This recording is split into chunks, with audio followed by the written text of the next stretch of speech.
সুপ্রিয় দর্শক, আসসালামু আলাইকুম। আপনাদের সবাইকে স্বাগত জানাচ্ছি। এখনকার আলোচনা আপনাদের সঙ্গে আছি আমি সিরাজুল ইসলাম। দর্শক, আজকেও সৌদি আরব, তুরস্ক এবং পাকিস্তানের মধ্যকার চুক্তি নিয়েই কথা বলবো। কারণ হচ্ছে এই চুক্তি এমন একটা পরিস্থিতি তৈরি করেছে, তাতে মধ্যপ্রাচ্যের বর্তমান পরিস্থিতি আসলে কি, কোথায় যাচ্ছে, এই চুক্তির লক্ষ্য উদ্দেশ্য কি, কাকে টার্গেট করে এই চুক্তি করা হোক, এই চুক্তি আসলে কতটা কার্যকর হবে। সবচেয়ে বড় প্রশ্ন হচ্ছে, এই চুক্তির মধ্য দিয়ে কি আমেরিকাকে মধ্যপ্রাচ্য থেকে সরিয়ে দেওয়ার চেষ্টা করা হচ্ছে, নাকি চাপ কমানোর জন্য খানিকটা দায়িত্ব ভাগ করে নিল সৌদি আরব, পাকিস্তান আর তুরস্ক। বলা হচ্ছে ইরানকে টার্গেট করে এই জোট গঠন করা হয়নি। তাহলে এখানেই প্রশ্ন আসছে, কেন এই ব্যাখ্যা দিতে হলো? দ্বিতীয়ত, এই জোট কি ইরানের কৌশলগত হিসাব নিকাশ আসলে বদলে দেবে কি না, এবং এই জোটে মিশর যোগ দিতে পারে, কিন্তু কিছু টেকনিক্যাল বিষয় নাকি সলভ করতে হবে। কি সেই টেকনিক্যাল বিষয়? এবং মিশর যদি যুক্ত হয়, তাহলে সাধারণ ডিফেন্স প্যাক্ট অর্থাৎ সাধারণ প্রতিরক্ষা চুক্তি বা নিরাপত্তা চুক্তি থেকে এটা কি রিজিওনাল মুসলিম অ্যালায়েন্স এই ধরনের কোনো কিছু গঠন হয়ে যাবে কি না? আর সবচেয়ে বড় প্রশ্ন আমার কাছে সেটা হচ্ছে, এই জোট আসলে ইসরায়েলের বিরুদ্ধে কোনো অবস্থান নেবে নাকি নেবে না? যদি মিশর যুক্ত হয়, তাহলে ইসরায়েলের যে গ্রেটার ইসরায়েল প্রতিষ্ঠার একটা প্রত্যাশা বা পরিকল্পনা ছিল, সেই পরিকল্পনা ঠেকানো কি এই জোটের উদ্দেশ্য কিনা? এই রকমের অনেক অনেক প্রশ্ন আছে। সহজে বলি, প্রশ্ন অনেক, জবাব কই। সুপ্রিয় দর্শক, এই বিষয়গুলো নিয়েই এখন আলোচনা করব এবং আজকের আলোচনায় কিছু জবাব খুঁজে পাওয়ার চেষ্টা করব। আশা করি সঙ্গে থাকবেন। কারণ হচ্ছে, এই জোট অ্যাকচুয়ালি শুধু মধ্যপ্রাচ্য না, আন্তর্জাতিক অনেক কিছুতেই নতুন হিসাব নিকাশ তৈরি করছে। কৌশলগত সমীকরণ পাল্টে দেবে কি না, অনেক কিছু এখানে প্রশ্নের জন্ম দিচ্ছে। সেই জায়গা থেকে এই আলোচনাটা যথেষ্ট গুরুত্বপূর্ণ বলে মনে করছি। আপনারা শেষ পর্যন্ত সঙ্গেই থাকুন।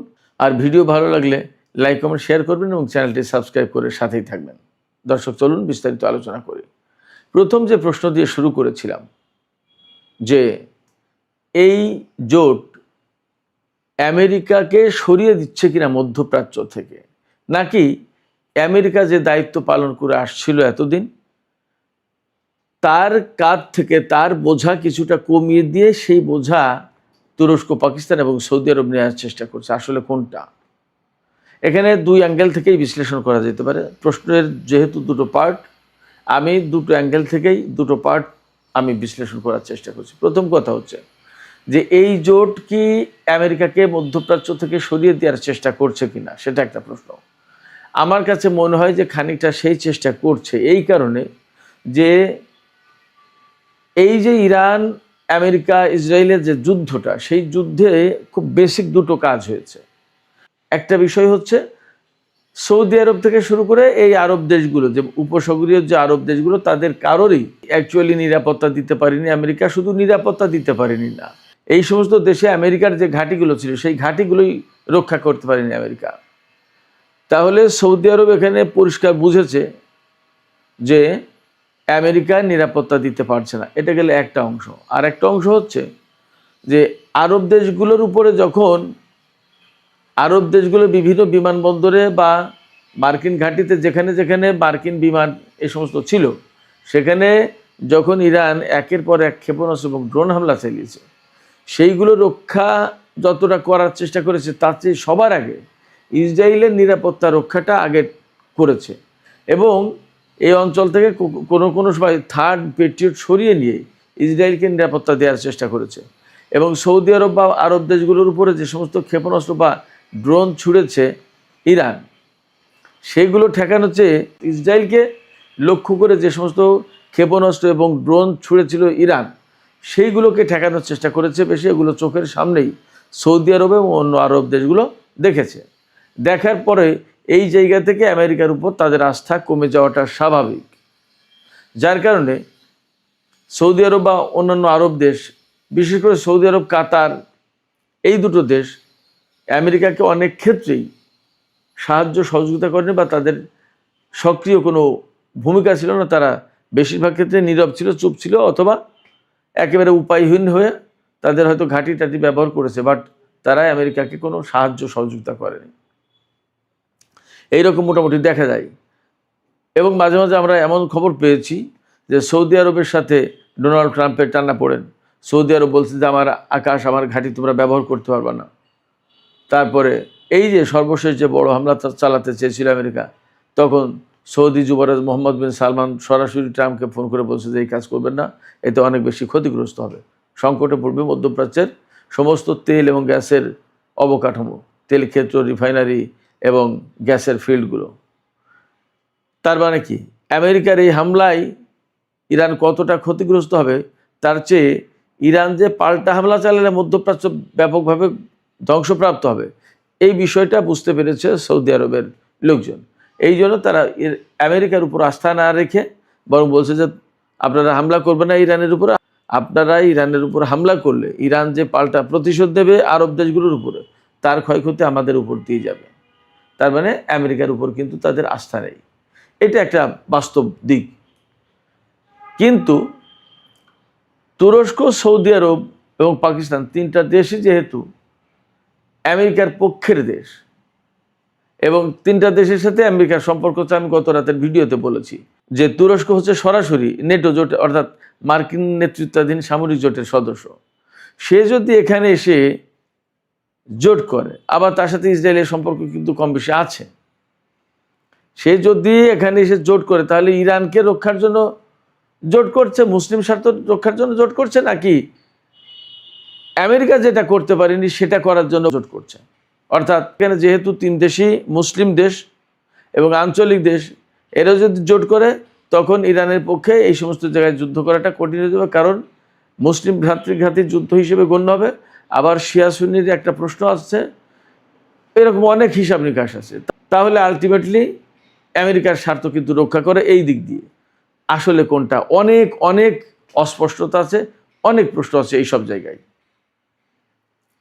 এরপরে আমরা যদি দ্বিতীয় পয়েন্ট নিয়ে আলোচনা করি, ইরানকে টার্গেট না করেও কি ইরানের যে কৌশলগত একটা শক্তিমত্তা বা তার যে অবস্থান ছিল বা আছে, সেইটাকে দুর্বল করার চেষ্টা করবে এই জোট, সেটা কি না?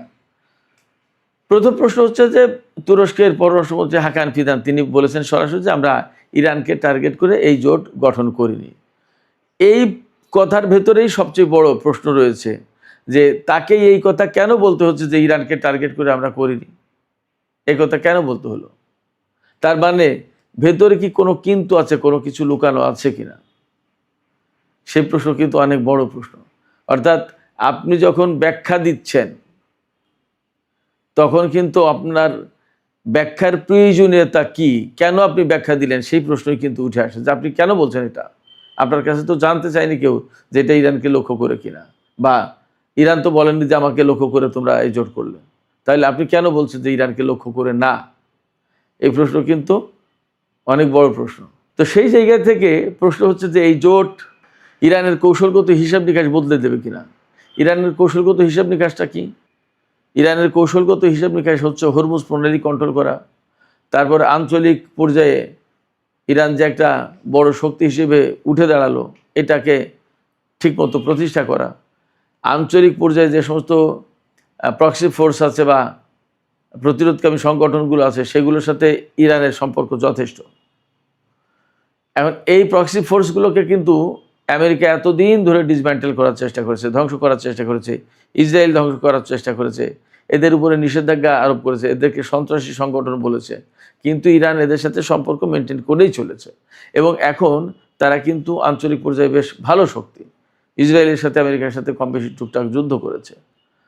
এই পর্যায়ে এসে ইয়েমেনের সাথে যে যুদ্ধটা সৌদি আরবের বর্তমানে চলছে, এর ভেতরে ইরাকের রেজিস্ট্যান্স ফোর্সের উপরে কিন্তু সৌদি আরব হামলা চালিয়েছে।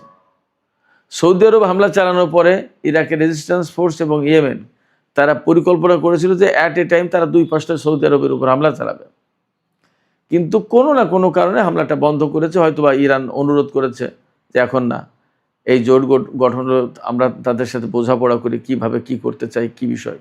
কিন্তু ফ্যাক্ট হচ্ছে কি, যে প্রতিরোধকামী সংগঠনগুলোর বিরুদ্ধে এতদিন যুদ্ধ করেছে ইসরায়েল এবং আমেরিকা, সেই প্রতিরোধকামী সংগঠনগুলোর বিরুদ্ধে এখন সরাসরি সৌদি আরব যুদ্ধ করবে বা হামলা চালিয়েছে, তো হামলা চালিয়েছে, এখন যদি তারা পাল্টা হামলা চালায় তাহলে তুরস্ক এবং পাকিস্তান তো তাদের বিরুদ্ধে সৌদি আরবের সাথে মিলে হামলা চালাবে। তাহলে আঞ্চলিক পর্যায়ে ইরান এতদিন যে নার্সিং করলো বা সম্পর্ক বা সাপোর্ট দিয়ে এই সমস্ত সংগঠনগুলোকে বেশ খাড়া করে তোলার জন্য চেষ্টা করলো, সেই চেষ্টায় কি এখন পানি ঢেলে দেবে সৌদি আরব, পাকিস্তান এবং তুরস্ক? এই প্রশ্ন কিন্তু আসছে। যে কাজ করে খুব বেশি সফল হতে পারেনি আমেরিকা এবং ইসরায়েল, সেই কাজ কি এখন আমেরিকা বা ইসরায়েল তুরস্ক, পাকিস্তান এবং সৌদি আরবকে দিয়ে করাচ্ছে কিনা, সেটা কিন্তু একটা বড় প্রশ্ন। এরপরে আরেকটা প্রশ্ন, তুরস্কের পররাষ্ট্রমন্ত্রী হাকান ফিদান বলেছেন যে মিশর এই জোটে যোগ দেবে এবং আমরা তাকে কার্যত বা ন্যাচারালি আমাদের সদস্য বলেই মনে করছি। কিছু সামান্য টেকনিক্যাল ইস্যু আছে, এই ইস্যুসগুলো সলভ হলে আমরা তুরস্ককে নিয়ে নেব এবং তুরস্ক জোটে যোগ দেবে। এখানে বেশ কয়েকটা প্রশ্ন আছে। এখানে হাকান ফিদান সাংবাদিকদের বলেছেন, বা আল জাজিরায়, ডনে, বিভিন্ন জায়গায় রিপোর্ট হয়েছে যে 3টা দেশ এর ফাউন্ডার সদস্য হিসেবে থাকতে চাচ্ছে। সেই 3টা দেশকে তুরস্ক, সৌদি আরব এবং পাকিস্তান। এখানে সৌদি আরবের বিপুল অর্থ আছে, তুরস্কের আছে টেকনোলজি, আর পাকিস্তানের আছে বিশাল সামরিক বাহিনী, পরমাণু শক্তি এবং সম্ভবত ভালো ইঞ্জিনিয়ারিং সিস্টেম। তো এই জায়গায় এদের মাতবর হবে কে, সেটা কিন্তু একটা প্রশ্ন। নেতাকে, আমি সে প্রশ্ন তুলেছিলাম যে জোট যে গঠন হচ্ছে তা এদের নেতা হবে কে। আমি একটা কথা আমি আপনাদেরকে বলে রাখি, সৌদি আরব তার নেতৃত্ব সহজে কারোর হাতে ছেড়ে দিতে চাইবে না। আবার এরদোগান কিন্তু যথেষ্ট নেতৃত্বের প্রত্যাশা এবং নেতৃত্ব দিতে চায়, এবং সব জায়গায় কিন্তু তার একটা নেতৃত্ব থাকবে। সব জায়গায় এরদোগান আছেন এরকম একটা ভাব কিন্তু থাকতে হয়। মুসলিম বিশ্বের তিনি নেতা, এরকম একটা ফ্লেভার বহু বছর ধরে তিনি প্রতিষ্ঠার চেষ্টা করে আসছেন। সেক্ষেত্রে এই জায়গায় একটা বড় ব্যাপার আছে যে নেতাকে। এই যে জোট গঠন হলো, তাদের সচিবালয় থাকবে, সেক্রেটারিয়েট থাকবে সৌদি আরবে, এবং কমিটি থাকবে। এই জোট পরিচালনা কমিটি থাকবে। একটা কমিটি হবে পররাষ্ট্রমন্ত্রীদের কমিটি, একটা কমিটি হবে প্রতিরক্ষা মন্ত্রীদের কমিটি, আর একটা কমিটি হবে সামরিক বাহিনীর প্রধান বা সশস্ত্র বাহিনীর প্রধান, তাদের একটা কমিটি। তো এখানে মাতবার হবে কে এবং কার প্রভাব বেশি থাকবে, সেটা কিন্তু একটা গুরুত্বপূর্ণ ব্যাপার। তো সেই জায়গা থেকে এই যে 3 দেশ, এরা নিজেদেরকে আপাতত প্রতিষ্ঠাতা সদস্য হিসেবে নিজেদেরকে প্রতিষ্ঠা করলো। এইবার এই 3 দেশের অনুমোদনে বাকিরা সব সদস্য হিসেবে আসতে পারবে। তো মিশরকেও মেইনলি এই 3 দেশের অনুমোদন ক্রমে এই জোটে যোগ দিতে হবে। একটা কথা আমি আপনাদেরকে বলি, মিশরের সাথে কিন্তু বিশেষ করে এরদোগান সরকারের সম্পর্ক অনেকদিন ধরেই ভালো ছিল না। আবার সৌদি আরবের সাথেও কিন্তু একই অবস্থা ছিল। তারপরেও এখন 2 দেশের সাথে সম্পর্ক করেছে। আমার কাছে মনে হচ্ছে এরদোগান সরকারের সুদূর প্রসারী পরিকল্পনা আছে। নিশ্চয়ই খেয়াল আছে আপনাদের, তুর্কি সাম্রাজ্য, ওসমানীয় খেলাফত ভেঙেছে, ব্রিটিশদের সহায়তা করেছিল এই সৌদি আরব। এরদোগান বা তুরস্কের বর্তমান যে নেতৃত্ব, তারা কিন্তু সেই উসমানীয় সাম্রাজ্য ফিরিয়ে আনতে চায়। খেলাফত কত দূর ফেরাবে জানি না, কিন্তু সাম্রাজ্য যে তাদের ছিল সেই সাম্রাজ্য ফেরাতে চায়। এই জোট করে ধীরে ধীরে ধীরে ধীরে সৌদি আরবের উপর প্রভাব বিস্তার করে তুরস্ক কি সেই সাম্রাজ্য ফেরানোর চেষ্টা করবে কিনা, এটা একটা ব্যাপার। জামাল খাশোগিকে হত্যার পরে সৌদি আরবের সাংবাদিক জামাল খাশোগিকে হত্যা করা হয়েছিল তুরস্কের সৌদি কনসুলেটে। সেই ঘটনাকে কেন্দ্র করে প্রায় 2 দেশের মধ্যে যুদ্ধ শুরু হয়ে যায়। সেই সম্পর্ক এখন এত ভালো হয়ে গেল কি করে, কারণটা কি? আবার আমি বলেছি যে সোমালিয়ায় কিন্তু তুরস্কের একটা অবস্থান আছে, ইদানিং পাকিস্তান কাছে। এই জায়গায় মিশরের সাথে যদি সম্পর্ক তুরস্ক ভালো না করে, তাহলে সুয়েজ খাল দিয়ে কিন্তু সোমালিয়ায় আসা কঠিন হয়ে যায়। এই জন্য মিশরের সাথে সম্পর্ক ভালো করেছে, বাট কোনো না কোনোভাবে টেকনিক্যালি মিশরকে আটকে দিল আপাতত, যে কয়েকটা ইস্যু আছে সেইগুলোর সমাধান হলে তুরস্ক এই জোটে যোগ দেবে। তার মানে এই জোটে মিশরকে অনেকটা অ্যাপ্লাই করে আসতে হবে, আর তখন তাতে অনুমোদন দেবে সৌদি আরব, পাকিস্তান এবং তুরস্ক। এই সিসির সাথে কিন্তু এরদোগানের ব্যাপক ঝামেলা ছিল, বিশেষ করে মুরসিকে বা মুরসি সরকারকে উৎখাত করার ব্যাপারে সিসির যে ভূমিকা ছিল সেই ঘটনায়, মুসলিম ব্রাদারহুড ইত্যাদি ইত্যাদি নিয়ে সে এক অনেক লম্বা আলোচনা, লম্বা কাহিনী, তা তো কম বেশি এই ইঙ্গিত থেকে আপনাদের বোঝার কথা। তো অর্থাৎ আঞ্চলিক অনেক জটিলতা টানাপোড়েন থাকার পরেও এই জোট হয়েছে, এবং এই জোট করার পরে অনেকগুলো প্রশ্ন আছে। সেই প্রশ্নের আসলে অ্যাকচুয়াল উত্তর কি সেটা কিন্তু এখনো পরিষ্কার না। এই জায়গায় হাকান ফিদান তুর্কি পররাষ্ট্রমন্ত্রী বেশ কিছু বিষয় পরিষ্কার করেছেন, আমি আপনাদেরকে কিছু কিছু জানাই। তিনি বলেছেন এই জোট নেটো জোটের মতো আর্টিকেল 5-এর মতোই আমাদেরও ঘোষণা আছে, কিন্তু সরাসরি কোনো দেশ আক্রান্ত হলে আমরা যে 3 দেশ শুরু করে দেবো সাথে সাথে যুদ্ধ, নট দ্যাট। এই জায়গায় বলছে একবার যে নেটো জোটের আর্টিকেল 5 অর্থাৎ এক দেশ আক্রান্ত হলে সবাই যুদ্ধ শুরু করবে, এই কথা বলছে। আবার বলছে যে এরকম হলেই কিন্তু আমরা সরাসরি যুদ্ধ শুরু করব না, বেশ কিছু ব্যাপার আছে। ব্যাপারগুলো কি, যে সেই দেশকে সাহায্যের আবেদন জানাতে হবে যে আমি আক্রান্ত হয়েছি, তোমরা হেল্প করো। এবার সে হেল্পের কথা জানাবে, সে কী ধরনের হেল্প চায়, গোয়েন্দা তথ্য দিয়ে, নাকি সামরিক বাহিনী পাঠিয়ে, নাকি লজিস্টিক সাপোর্ট, জাহাজ, যুদ্ধ জাহাজ, অস্ত্রপাতি, বিমান, এগুলো দিয়ে কী, এগুলো জানাতে হবে। তারপরে তার হুমকিটা, তার সংকটটা কি সেটা মূল্যায়ন করে সেইভাবে ব্যবস্থা নেওয়া হবে, এবং চূড়ান্ত পর্যায়ে সামরিক ইউনিট পাঠানোর প্রশ্ন থাকবে। তার মানে নেটো জোটের মতো বলা হচ্ছে যে আর্টিকেল 5 আছে, কিন্তু আবার জানাতে হবে যে আমার কি কি দরকার। সে এক আমলাতান্ত্রিক জটিলতা, এক ধরনের সুদূর প্রসারী ব্যাপার স্যাপার, এবং সরাসরি নেটোর মতো কাজ করতে পারবে না। কোনো দেশ যদি আক্রান্ত হয় তাহলে আক্রমণের মাত্রা এবং পরিস্থিতি, পরিমাণ, এগুলো বিবেচনা করে 3 দেশ আলোচনা করে এবার ঠিক করবে যে কি করা উচিত। হাকান ফিদান আর একটা বিষয় বলেছেন যে এই জোট তো ইরানের বিরুদ্ধে না, বরং আমরা এই জোটভুক্ত যে দেশ তাদের মধ্যে সামরিক সহায়তার বিষয়টা সবচেয়ে বেশি গুরুত্ব দেব। আর একটা বিষয় বলেছেন সাথে, যে এই জোট ইরান যুদ্ধের অনেক আগেই প্রতিষ্ঠা করার ব্যাপারে আলাপ আলোচনা চলছিল, এখন করা হলো। তবে এই জোট গঠনের পরেও মধ্যপ্রাচ্যের চলমান বাস্তবতা এবং নানামুখী জটিলতা যা আছে সেগুলো ওভারকাম করে আসলে কত দূর আগাতে পারবে এবং তাদের লক্ষ্য উদ্দেশ্যটা কি এবং কিভাবে তারা কি করবে, এটা এখনই বলা যাবে না, অনেক সময় লাগবে, সময়ের প্রয়োজন।